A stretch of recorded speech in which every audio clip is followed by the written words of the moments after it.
Good morning, good evening, good afternoon. I want to laugh because of a couple of things. One Oh, of which I'm going to kind of review the news. One of the news segments from yesterday in regards to a certain player who actually made a statement on his Instagram account that he's leaving. And yeah, you would have seen my reaction to that yesterday, and some other bits and pieces. But I've got my brother who's joining me on the Tuesday afternoon catch up show.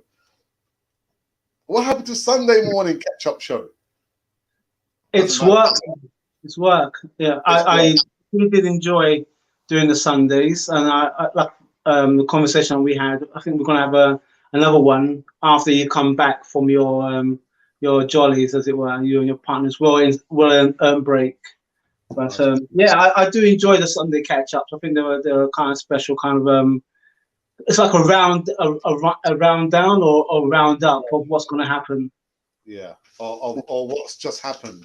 or But what's going yeah, to happen. again, going by the figures, if you can really, because even it was my mum and my sister and my wife just watching Ralph and myself just gas on about Arsenal. Really, I'd be happy with that. But again, the numbers dictate that you guys appear to love the Sunday morning catch-up show, or the Tuesday afternoon catch-up show. You Or guys the like Wednesday. the But It's anyway, any as day usual, guys, catch we'll up. see you on the other side. What? I said it's an any day catch up. Yeah, that's it, man. We might make an eighth day. There's only 7 days in a week. But anyway, see you guys on the other side of this music intro when I get into some funny news on a Canon Photo TV.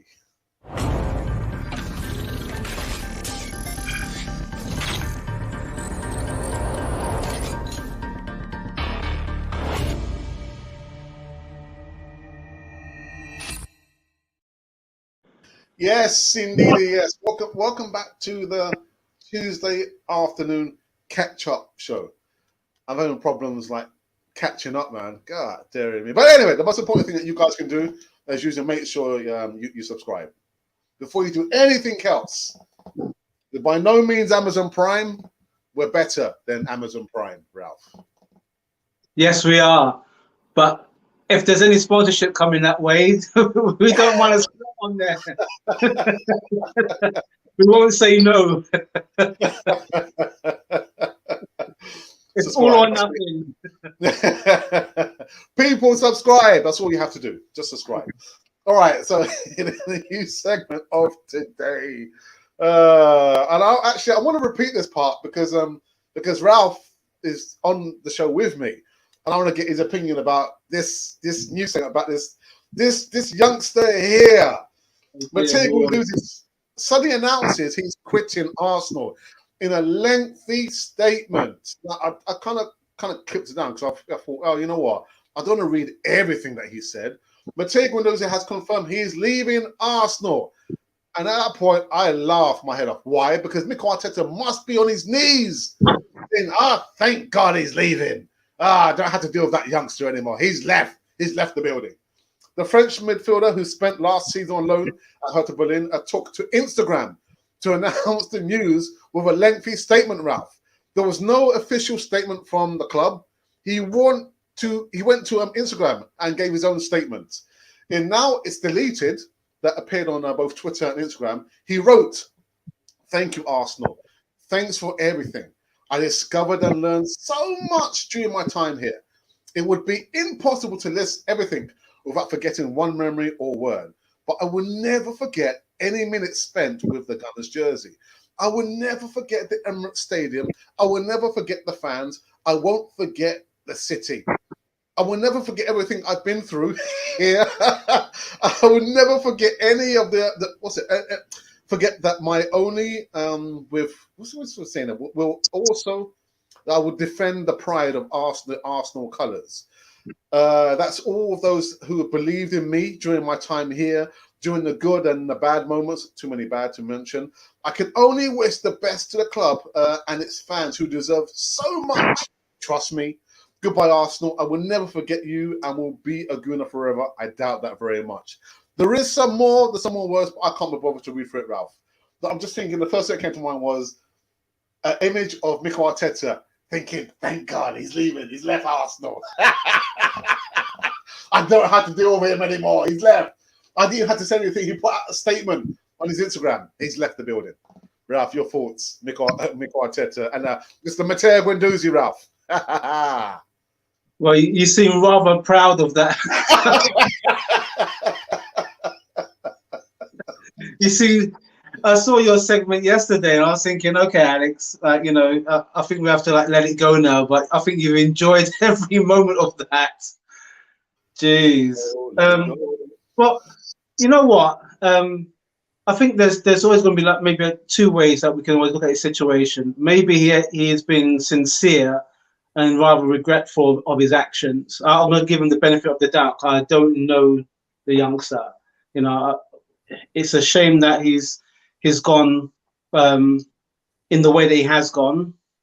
But if Arteta is going to start stepping up that kind of intention, then it'd be good to see what he does with the other players that's meant to be leaving the club as well. Or has he asked them if they want to stay? And I'm on about the targeted Xhaka and Bellerin. So that's one way of looking at it. I suppose the second way you can look at it, you can look at it like a Lex Luthor kind of vibe. It was like, I'm not going to forget everything that's happened at the club. So when I do come back in whatever capacity, I may show you the way that you know what you're missing. You know what I mean? It's like anything in life. You know, when you've been sacked from a job or you're removed or something, you want to show those kind of people that actually you was right, and the only way to do that is in actions. So it'd be interesting to see what happens with him in the next year or so, on that kind of adventure that he's reveling in.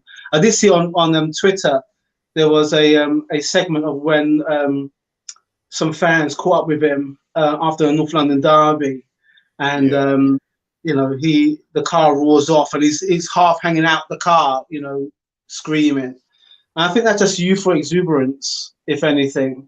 You know, we was all, you know, youngsters once upon a time, and we probably did a lot of things that we don't want to admit. You know what I mean? But speak for yourself. Okay. All right. Alex was always good. never did any wrong. But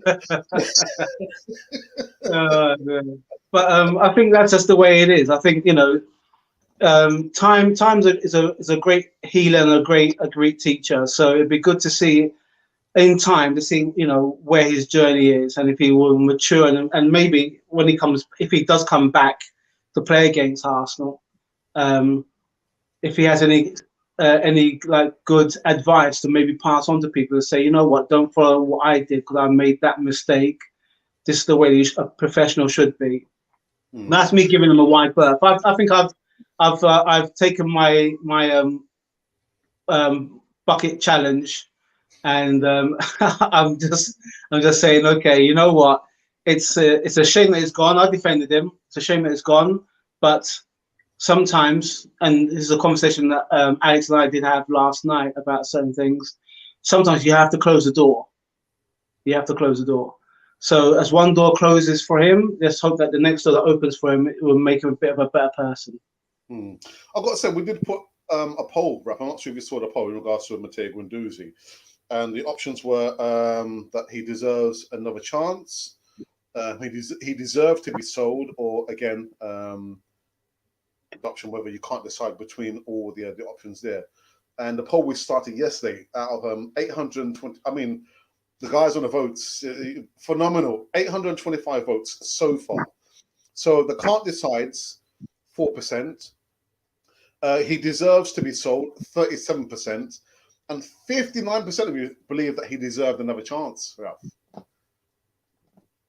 It's, like I said, I'll give you another example. What about Wayne Rooney when he was a youngster? Look at the amount of transgressions that he done, not just to the club, but to his partner as well. And yet he was seen as, you know, shining example, starlet, scored a lot of goals for England and Man United, won a cup, you know, cups and premierships as well, and Champions League. So, you know, I think it depends on the manager. It depends on how far a manager's willing to back his player, and also when the manager has to step in and say, "Hang on now, enough's enough." You know, this. If you look at football as a history, there's always been lots of players that's had lots of talents, but then their failings have gone as dragged them to the wayside.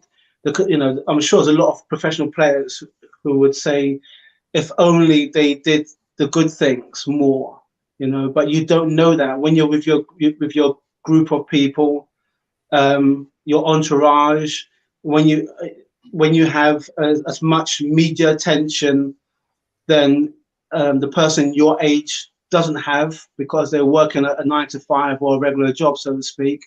You know, the pressures are vastly great, and the temptations as well.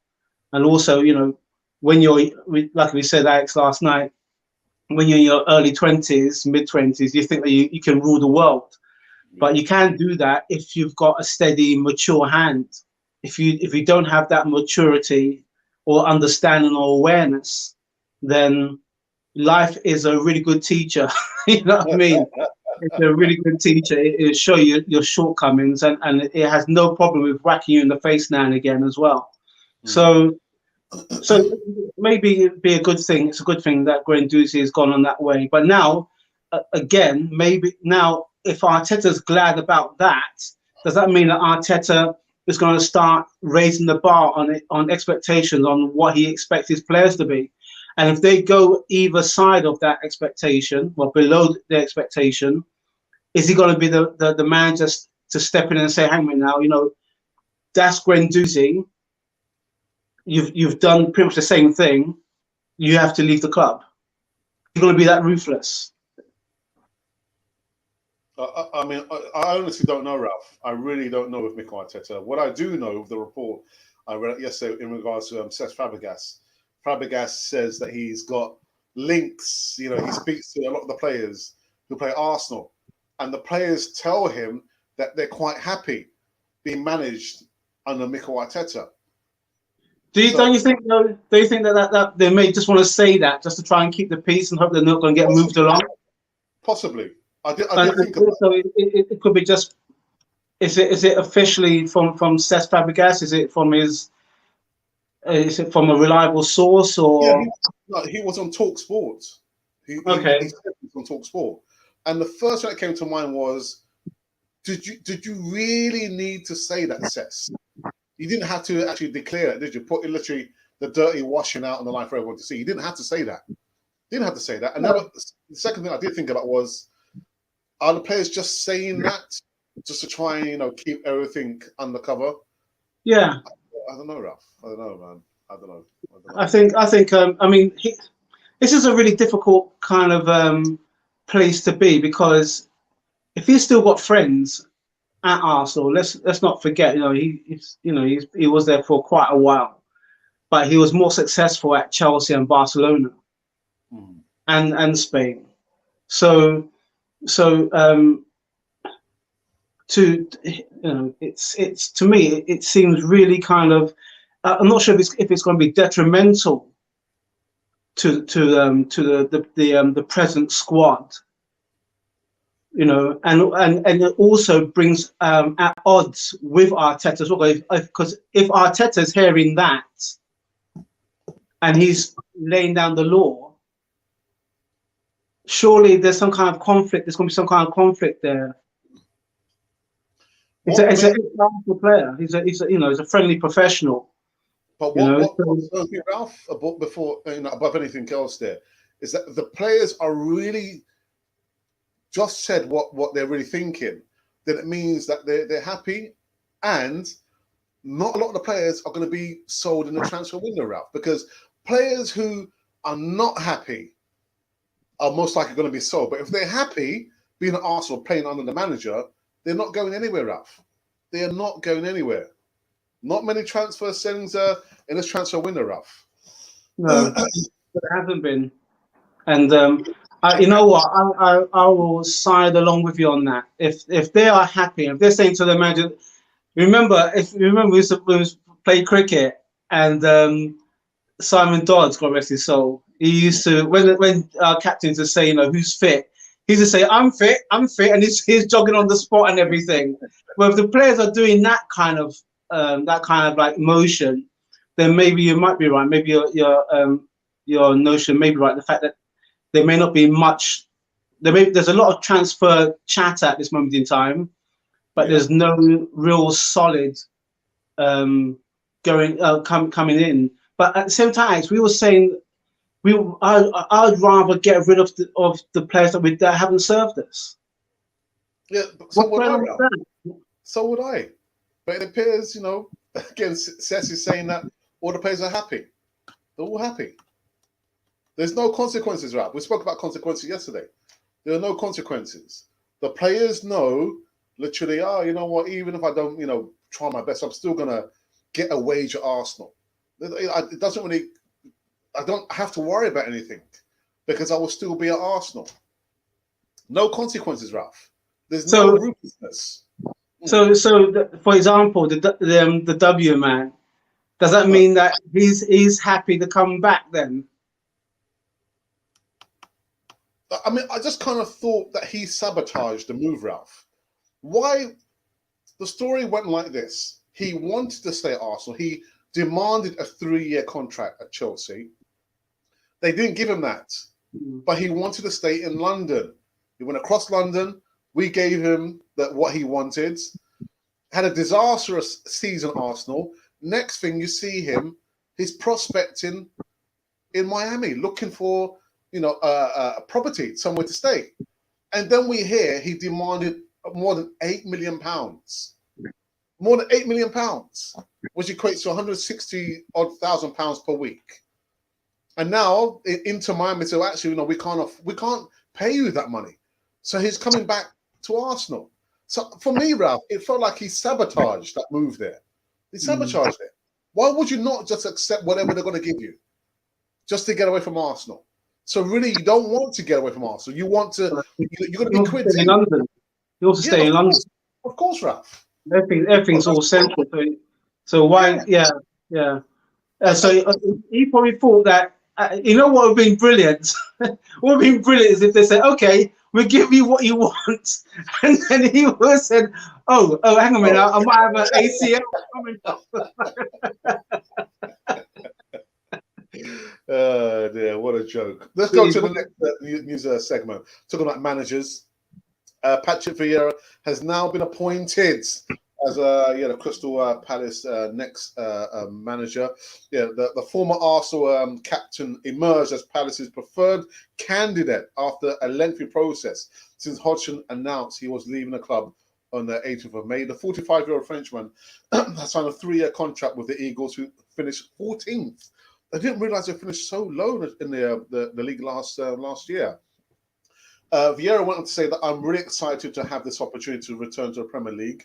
Well, I don't know what kind of a manager will he end up being at the Eagles. He wanted to say that it's a project that is really appealing to me. Having spoken to a lot of with the chairman, Steve Parish, and the sporting director, Dougie Freeman, about their ambition and plans for the whole club, including the academy. The club has a fantastic foundation in place after many years in the Premier League, and I hope we can make further improvements and continue to drive the club forward. So I think, Ralph, as we spoke, Vieira was sacked by Nice in December, but he's back in the Premier League, Ralph. Back in the Premier League, man. I've got a nodding head figure of him. If I know that was one of the segments, I'll pull it out and talk to him and say, "What are you doing? What are you doing with Crystal Palace?" Hey, listen, it's great because he's back in the Premiership and he knows how the Premiership runs. You know what I mean? And he will. I think the Crystal Palace players will get a lot of experience from him. The only conflicting things that we had this conversation a while back about him and Daniel Ek, and I think was he going to be managing or coaching a team in the Championship before he came over? And I said, how isn't that a conflict of interest? And you said, well, no, it's not, because it's not. It's a different. it's a different kettle of fish, as it were, in terms of where he is. But now, surely he cannot be an ambassador for Arsenal, with the potential move for Daniel Ek as an agent, and yet be a manager for Crystal Palace. Yeah, but Ralph, he's only added his voice to the movement, Ralph. He doesn't hold any ambassador role for the Daniel Ek movement. So there's no conflict of interest. No, I understand. I understand what you're saying, but I think that there is. I think that you cannot focus on managing Crystal Palace when your interests and the way that the future could shape up for Arsenal. I think that's too many spinning plates. I don't see the conflict. So how could you be really focused managing a team? Your time is let's face it, from the first match that Crystal Palace has and him as manager until the last match of the season it's going to be a honeymoon period. So he's going to be allowed to make a few mistakes. The players will probably be on the high for maybe the first few matches, and then when the season starts getting more entrenched, and you're involved with FA Cup runs and that kind of stuff, you're thinking the whole time about how to manage your team. And then all of a sudden, you're going to have Daniel Ek on the phone saying, "Well, I'm getting a bit closer to Arsenal." You're not going to have that same conversation, because your mind is too much on the here and now with Crystal Palace. I don't see the conflict of interest, Ralph. Okay. There is no contract signed between Daniel Ek and Patrick Vieira. Vieira does not hold an ambassador role. He's just given his thoughts on what the Cronkies should do. That's all he's done. There's no consortium which includes Patrick Vieira, Dennis Bergkamp, and Thierry Henry. They've just added their voice to they want Kroenke out. Unless somebody has got like any final details. I can't see any conflict of interest, Ralph. He's just saying that the Cronkies should do the right thing and leave Arsenal.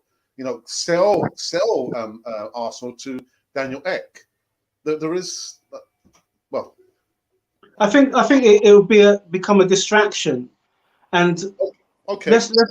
Let's not forget as well. With the placings of Crystal Palace, the fans will be aware of how focused Vieira would be on their team while we're having this infighting, as it were, at Arsenal as well. And if anything was to go, or if there's any kind of comments from Daniel Ek, if he says, for example, or Patrick Vieira said that how I should be doing X, Y, Z, then that's where the conflict will come in.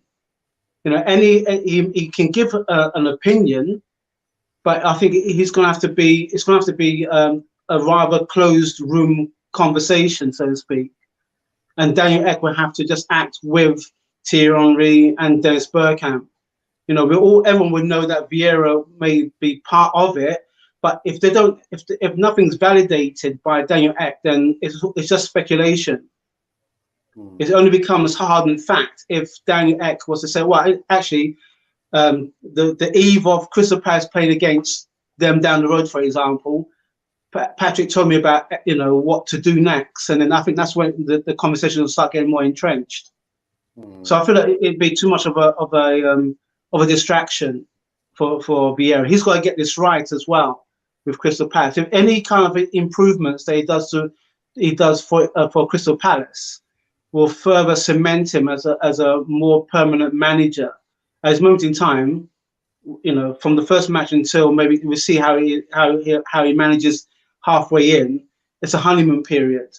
And if all the fans are happy, then he'll be happy. I think it's when the first defeat comes in, and when they're on the run, when they're on a bad run, then you know how fickle fans are, Alex. They're just like, well, hang on a minute, how focused is he on Crystal Palace? And he's an ex-Arsenal. Look at Cesc Fabregas. He's just put everything under the apple cart. and he's an ex-Chelsea player, ex-Chelsea, but he's got friends in Arsenal. Now we've got an ex-Arsenal legend at Crystal Palace who's managing, so he's going to be under the spotlight 24/7. Yeah, but he will have to, cross that bridge when he comes to that bridge. He's not Yeah, at that stage yet, No, but I'm just putting it out there. All right, and the last bit of news, again, another bit of news that made me laugh, absolutely laugh my head off. Brighton have rubbish speculation that Arsenal have reached an agreement to land Ben White. Ben White had a fight in the middle of the night and are yet to give hope of keeping hold of the defender beyond the summer. The Gunners are intent on adding quality to the options at the back for the forthcoming season and are pushing hard to sign England international White, 23, who's regarded as one of the finest young centre-backs in the Premier League. Arsenal had 2 ambitious opening offers rejected for White's signature. But Football London this week reported that Brighton had accepted a third bid of £50 million from North London Giants. However, according to the Argus, well-placed source at Brighton labelled these claims as absolute rubbish, with the Seagulls in no rush to part with a player so integral to Graham Potter's plans. So as of today, Arsenal have not signed anyone. Nobody. No incomings, no outgoings. To make it sound like a balance sheet for some enterprise. There are no players. No player has signed for Arsenal. People are scampering and scraping and saying, Arsenal have signed this player. Who? We've not signed any player there. Ben White. It's not happening, people. Not happening. Go on, Ralph. Alex. Hang on a minute. Where's this £250 million? Where is that? In your pocket, Ralph. I'm sorry, Alex. If I had £250 million in my pocket, I don't think I'll be here right now. We'll be doing this by the Copa America, Alex. You'll be in Colombia, wouldn't you? You be in Colombia. I'll be outside Wembley doing this if I had 250 million in our pocket, mate. No. You know what, Alex? I have to be totally honest. I don't know much about this Ben White guy. I don't know much about him. You don't want to, mate. I just laugh. Linked to this player, and I've always said, Arsenal, if we're lucky, Ralph, Arsenal might sign maybe 1, maybe 2 players, with maybe 1 or 2 players also being sold to Arsenal. But yeah, this news there, I'm thinking, Brighton has said that it's lies. It's all lies. I don't like the statistics. Oh, dearie me, man. But anyway, go on. This is silly season. This every summer it's the same thing. I think the only thing that's changed is we're just getting a bit more wiser now, and we just want to see somebody wearing the shirt, and then we know it's official. And this 250 million was only to maybe hustle up those really hardened fans for the season tickets as well. How it'd be interesting to find out how the season ticket sales have been going, if they've been going at all. Was there an official release prior to the Euros, or the pre-season's not far off? I read something yesterday about season ticket holders who what was it? Again, I might have to read it out, but I don't want to give any kind of false information. But I'll probably need to read that tweet out. I actually need to find it first. But something about if you are of a certain level, they are offering the season tickets. I was thinking, right, okay, Arsenal are not stupid, Oh no, it's stupid. No. The fan base are stupid. No, I would say that when it comes to trying to get money out of the fans, that's where they're smart. But they're not smart when it comes to trying to get players from other teams. That's that kind of street smart that literally just left the building. God, dear me. Anyway, guys, you're watching now. I've got my brother with me. It's the Tuesday afternoon catch up, not Sunday morning catch up. Like my brother says, like any day catch up. Put a whole heap of pepper sauce on this one, man. But anyway, we're gonna leads us into a little commercial break. I know you guys like the little breaks, and I like the music. Oi, it's not about the music, geezer.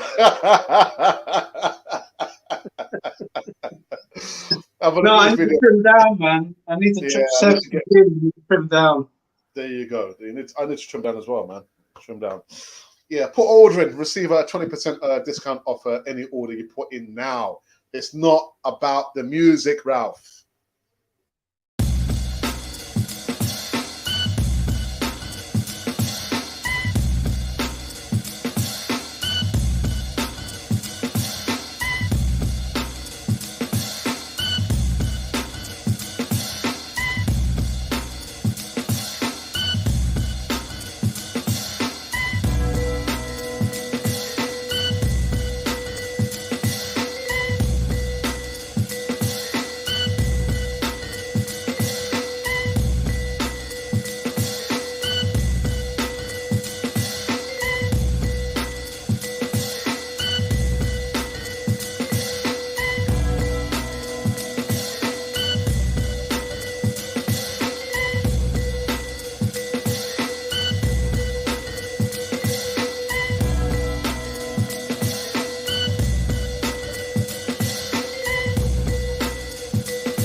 Do you know what? At some stage, I need to modify that because I always kind of get caught out.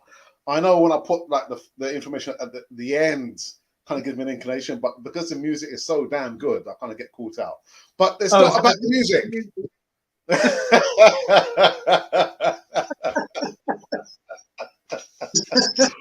We're on order. Put order in. Yeah, get your 20% off, man.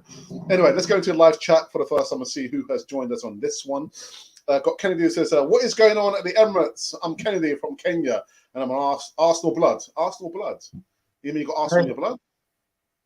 Is he linked to any of the players from the past? Maybe. Okay, Kennedy. We had Ray Kennedy. Ray Kennedy. Yeah. Okay, right. Anyway, Ron Mars says hello. Hello. Ron. Hello, Ron. The Assemble says, good afternoon, chaps. He wants to deal with Bedouin, Shaka, William, Louise, Tobias, Mustafi, Leno. This is the real problem. That is it, isn't it? I mean, for me, it's like you're choosing easy targets. I mean, Guendouzi, yeah, we'll get him out. But, yeah, are you able to deal with all these other people there, Mr. Mikel Arteta? And those are just some of the people that he asked for them to stay. It's like telling your best friend, isn't it? Telling your best friend, you know, I don't want you to go, but you have to leave. But I'll let you make the decision when you're ready. Well, he ain't gonna go, is he? Jerry. Fake Shack says, "Well, go on, Alex. What's happening, Fake Shack?" And it says you've become. I thought you were a member before.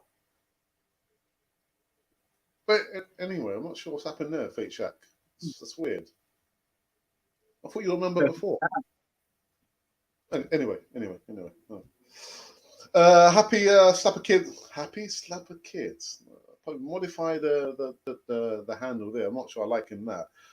Why am I hearing Smith Rowe is joining Aston Villa? I have no idea. I have no idea. I know Aston Villa have put in a third bid. Yeah. But it doesn't say that he's joining Aston Villa. It just means that they're like a dog to a bone. They won't let go of Emil Smith Rowe, but he's not joining. It's just they put in a third bid. But has Emma Smith Rowe signed yet? Well, no. So that's what's going to fuel this particular Pryor, isn't it? It's the fact that he hasn't signed yet. And Aston Villa are thinking, oh well, if he hasn't signed, it means that we can put a bid in. How long is it going to be before they put more of a bid that becomes tempting? Because these are money people, aren't they? You know what I mean? I won't put it past them, Alex. I won't put it past them. Yeah. There's something in it. Zach says, Mikel Arteta is a good coach, but Arsenal need a top manager. Popeye Goodness says, afternoon, gents. Aside from his mismanagement of Guendouzi, is it mismanagement? Do you think senior players, what? I don't think you finished what you wanted to say there. I think Popeye. Moses, good afternoon. Good afternoon, Alex. Arteta is definitely to be sacked this coming season. Other clubs are making clever signings. Why Arsenal are going after players that will not be starting? Take Arteta seriously. Moving on. That was linked to the previous. Was it? Yeah. I think so. Right. Okay. Yeah. Do you think that senior players take Arteta seriously? I think if they did, then they would have pulled out more performances of games that we should have won. If you remember, there was that one match where Lacazette said how we didn't listen to the manager for the first half. So that statement alone says, well, if you don't respect me when I'm telling you what to do, and it's taking you 45 minutes to find out actually what I was saying made sense, then I mean that's a finable. That's finable. And droppable. And droppable as well. Yeah. I get you into play, not the other way around. You don't get me into manage. The Assemble says, Arteta, Arsenal marketing again, in my eyes. Did Cesc and Arteta play together? I don't think so. I think Cesc had gone, didn't he, when Arteta came in? Arteta wasn't there for very long. You sure, Ralph? No. It may have been. I don't think he was there very long with Arteta. I've got a feeling that they may have missed each other. Let's have a look. See his playing career at Arsenal. So he came. He was done by 2011. Arsenal. I think they may have played together, Ralph. I think. Well, it wasn't for very long, but I would say maybe a season. I don't think they played for very long. Let's have a look here. 2011. Well, it says that Arteta came in 2011. So you're right. You're right. Just for a season, isn't it? If that, yeah. Okay. Cesc last season was 2011. Arteta's first season at Arsenal was 2011. So at the club at the same time, but yeah, did they play at the same time? I don't recall seeing or recalling Arteta playing with Cesc Fabregas. Okay, all right. No. Marcus says William is happy to stay in London with his high wages for 2 more years. Ed is happy to refuse signing a new deal and get his wages to go on a free next season. Like we said, I mean, for me, it's like he was sabotaging the move to Inter Miami. I mean, why would you demand that level of wages? He wants to stay in well. No, you full well you're not going to get it. No, you full well that you're not going to get it. Yeah, exactly. Yeah. Afternoon, gents, says Popeye. William came to Arsenal because of promise made by Arteta. He's trying or tried to leave within a year. even though he signed a 3-year contract. But then they're saying, well, like you said, why would you demand something knowing fully well you're not going to get that amount of money? Why? He wants to stay in London. Doesn't want to go and play in Miami, across the Atlantic. He wants to stay in London. That's where his family is. He's got a business in London. Doesn't want to go and play in another country. Or why don't you go to China? They're offering big money. You can tell Ralph doesn't like Willian. Well, I don't like him. I don't like the fact. I always say this. I don't like the fact that Arsenal. It's not the first time. It's not the second time. It's about maybe 5, 6, 7, 8, 9th time. Have gone for ex-players that were well-established rivals. They've come into our team, into our club, and they haven't kicked on. They haven't kicked on. They haven't made us win the Premiership. Since the amount of times that we've gotten ex-Chelsea players into the team, we haven't won the Premiership.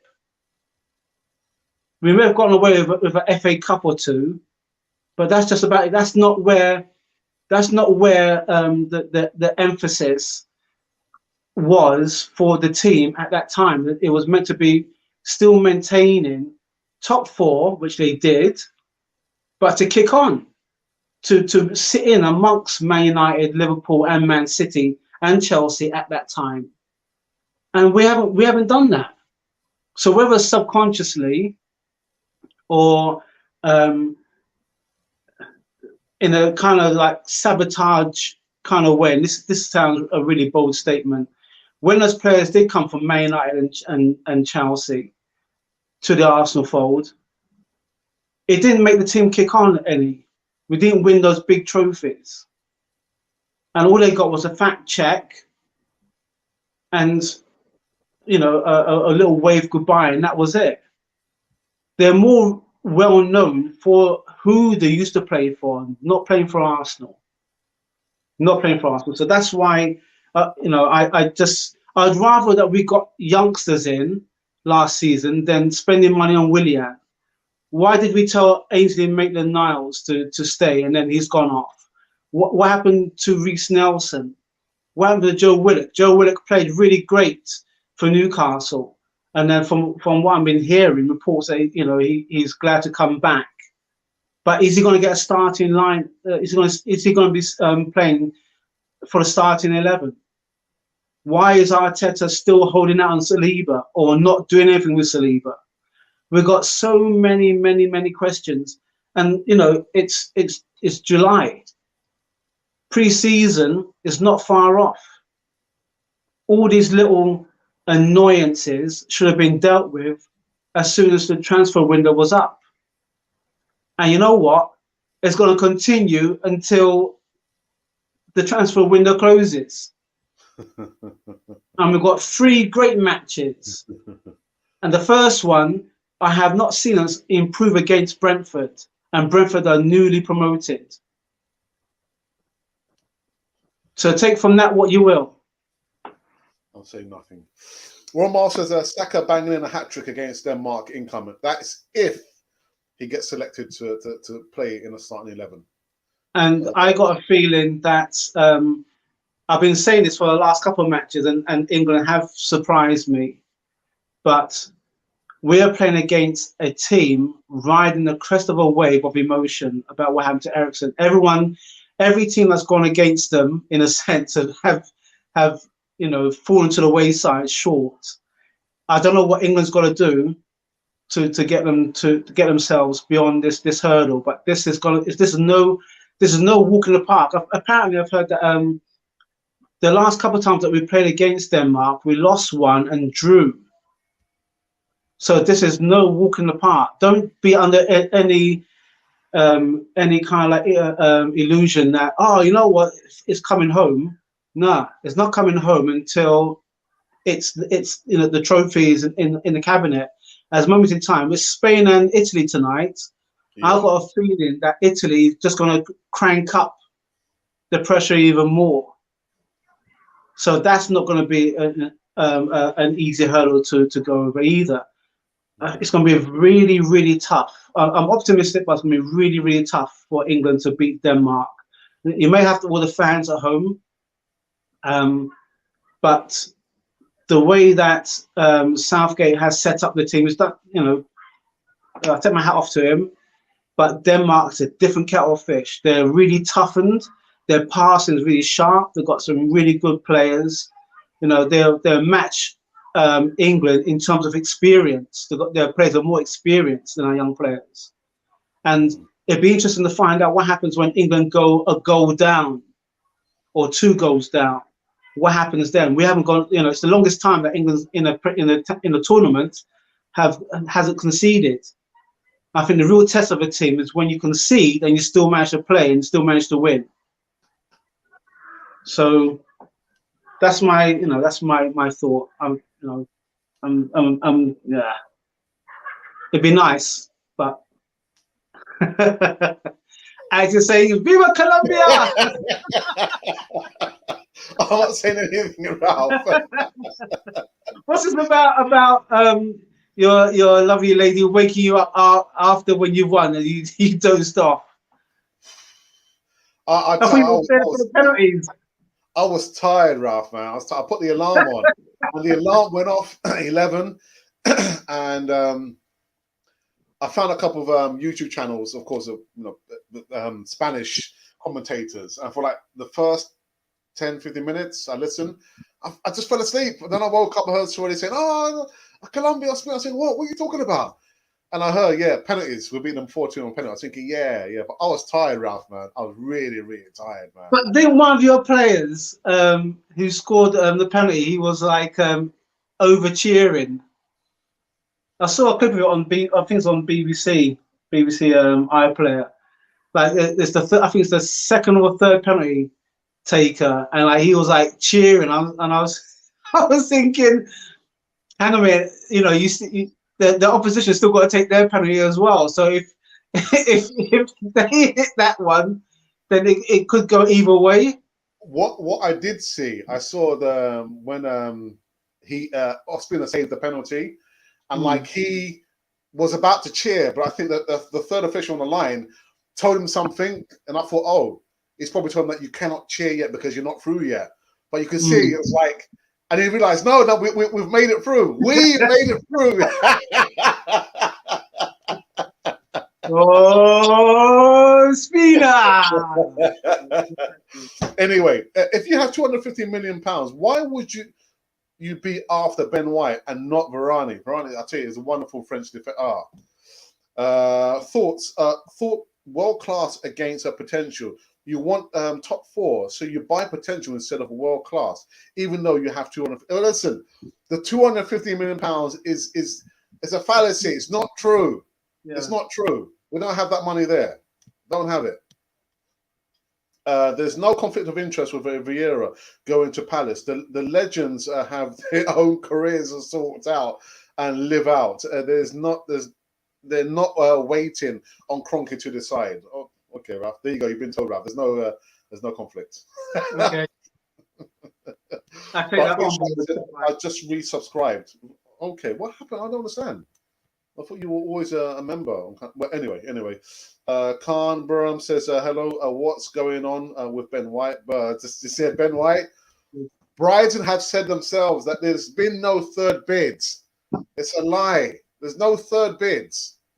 They're quite happy to have this youngster playing for Brighton.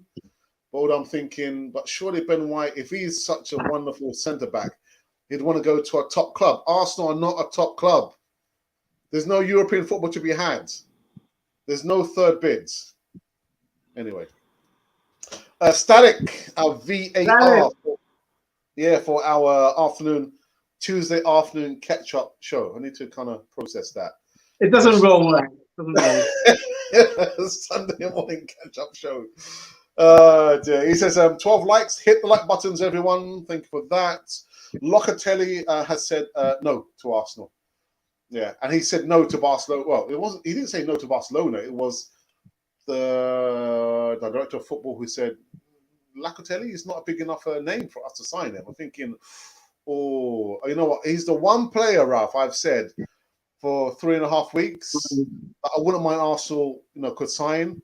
But yeah, is that true? He said no to Arsenal. I need to do my own homework, Mister. What's his name? Mr. Kapoor. Mr. Kapoor. I'm gonna do my own homework. You want to say something, Ralph?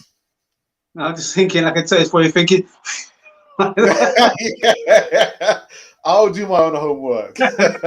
Arteta must have to sign best midfielders, and he must follow Arsenal Wenger tactic, just via using the 4-5-1 formation.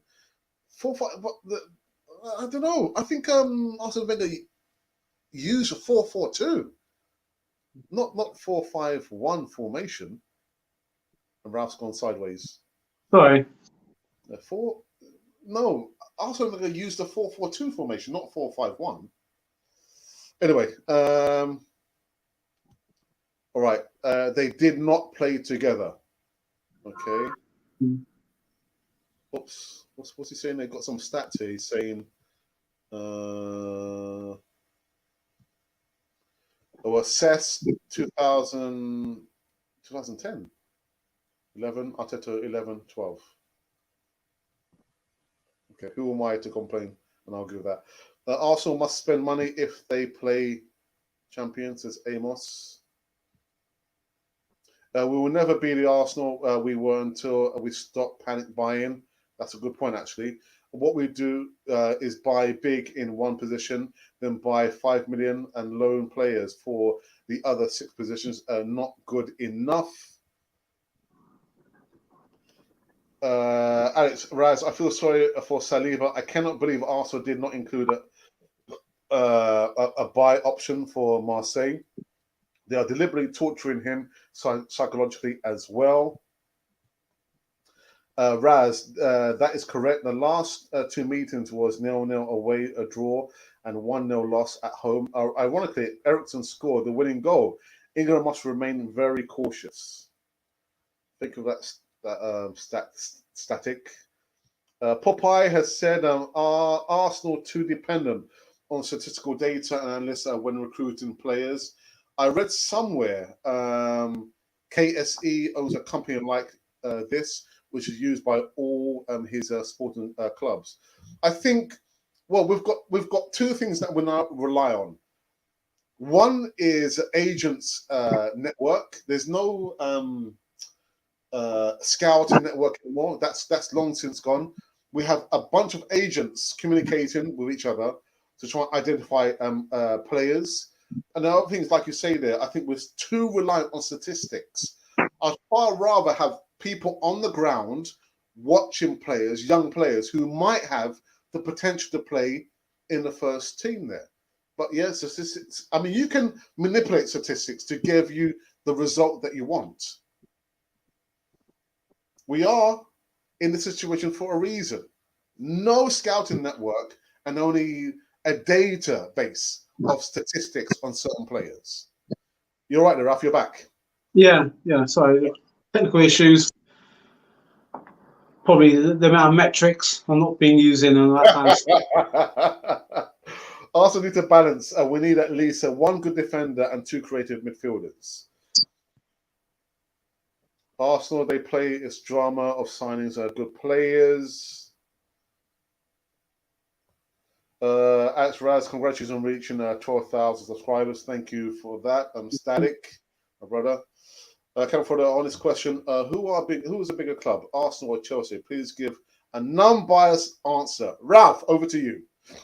Okay, well, I say Arsenal is the bigger club in terms of history, but Chelsea is the bigger club in terms of what they've done so far. They have a potential of doing a lot more with the right buys. They are very ruthless. I'll put their ruthlessness almost on the same level as Man United. Man United's manager Ferguson was very ruthless. He didn't take any nonsense from any players. He got rid of Beckham. He kept faith with Scholes. He got rid of Vidic, I think it was. He kept Keane, but then he got rid of Keane. So it shows how ruthless he was. And Chelsea, with an owner who's ruthless, he doesn't have to stick with a particular manager. Hence the reason why they've won about, I believe, 4 premierships and 3 FA Cups, and now 2 Champions League. So in recent history, Chelsea has done more than Arsenal would have done. They've done more in a shorter space of time than Arsenal have done within the last 10 years. If you look at Arsenal's 10 years compared to Chelsea, trophy-wise, Chelsea trumps Arsenal. And I don't like admitting it and saying it, but I will be unbiased. I'm an Arsenal fan. I've been an Arsenal fan since '71. But we have always led the way against the Man United and Liverpool, if you want to look at it from that kind of historical kind of curvature. But we didn't. One of the things that we could have cemented ourselves on would have been would have been the first London team to win the Champions League. Now Chelsea have done that. So for us to do that, we'll have to not just win it twice, we have to win it as many times as we won FA Cups. How possible is that? It's only possible if we have a manager who's going to be as ruthless as your owner, as a Chelsea owner. And in the history, we have not seen that. We've only seen it in small pockets. So the consistency of Chelsea at this moment is the fact that they are ruthless. The managers don't have a long shelf dates, but they actually win something. Arsenal, we keep saying that Arsenal's in transition, but Arsenal's been in transition since Wenger left. When Wenger his last 5 years before he actually left, we was going backwards. So Arsenal now have to galvanize. They have to find that hard edge, steel edge that our competitors have in order to become as ruthless and as successful as our competitors. And I'm only putting Chelsea at this moment in time, Man City, Liverpool, and I'll put them, Arsenal's got to be more like them. Leicester is coming up on the bounce. Leicester's buying well. West Ham had a great season, but we'll see what happens this season. Anyone can have a really good first season. You've got to be consistent. Who else? Everton. Everton's got Usmanov, who's actually sat on the board with us. And it could have gone one of two ways. If the people around the table backed Usmanov, we wouldn't be hearing about Kroenke, and Arsenal would have been. It's all ifs, ands, buts, and maybes. So that doesn't really bear any kind of conversation. We are where we are at this moment in time. So unfortunately, Arsenal's got a lot of work to do. Yeah. So there you go, Adam. There's a comprehensive response to your question there. Do you think Arteta actually speaks to the players Arsenal sign? Ralph.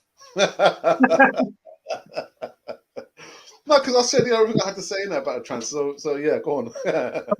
I think Arteta will have a say, and it depends on where the conversation or how far down the road the conversation becomes where he actually talks to the player. I was watching on YouTube when David Dean and Arsene Wenger constructed a move for Sol Campbell. Now, Sol Campbell, apparently, Sol Campbell during the Euros, he was in a restaurant, and a fan, them down the road fan, actually confronted Sol Campbell. So it just goes to show how deep his move from them to us has still affected, still does affect fans up to this very day. There's some fans from us who we don't like. We don't like Van Persie, for example. We still have a healthy respect for Cess, but we don't like Ashley Cole and Adebayor. So it affects us in different ways. But David Dein, he and Wenger constructed the most, I say the biggest kind of like shock in going for a captain of them down the road to play for Arsenal, and that's a big ask. So there must have been some kind of conversation in between, and Sol Campbell did say that he's Arsenal put a really good case for him to join Arsenal, and he's become a legend at the club. So Arteta, I think Arteta probably will have a conversation on who he wants, but who he wants and who he gets is two different things. I think if he gets who he wants, then there'll be a lot of conversation. He knows a lot of players, obviously at his time at Man City, but whether he has that kind of technical nous to get them to come to us and also to be backed by the owner, that's another kettle of fish. We don't have a David Dein anymore. So I think that's what we're missing. Christopher says Arsenal is a finished club. Then Adam comes back and says, Static, big up to you, bro. Happy to see you here. Any done deals for Arsenal? Nothing. We've not signed any players. I don't have any confirmed signings. I'm sorry. Them rumors, them spreading. Arteta out, Basuma in. Adam says hi. Adam. Popeye Gooner says, from Emerson Rowe's point of view, would he rather play with Watkins, Grealish, and Buendia, or Pepe, Auba, and Saka within an attacking quartet? Oh my goodness! You're going to give that to me, are you? I'm going to give it to you. All right. A hot potato.